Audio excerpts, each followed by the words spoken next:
نماز یا قرآن پڑھتے ہوئے نیند آنا کس بات کی علامت ہے؟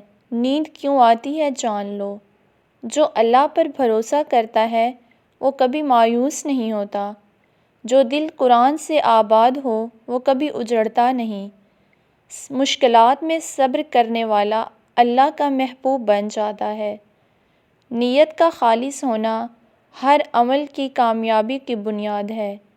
جو اللہ کے قریب ہو جائے دنیا کی دوری اس کو تکلیف نہیں دیتی۔ دعا انسان کو زمین سے اٹھا کر آسماں کے قریب کر دیتی ہے۔ صبر مومن کا سب سے مضبوط ہتھیار ہے۔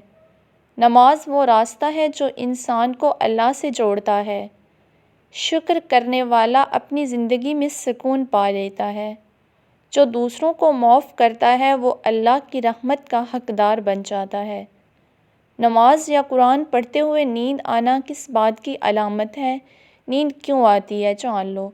نماز یا قرآن پڑھتے وقت نیند آنا تھکن یا غفلت کی علامت ہے۔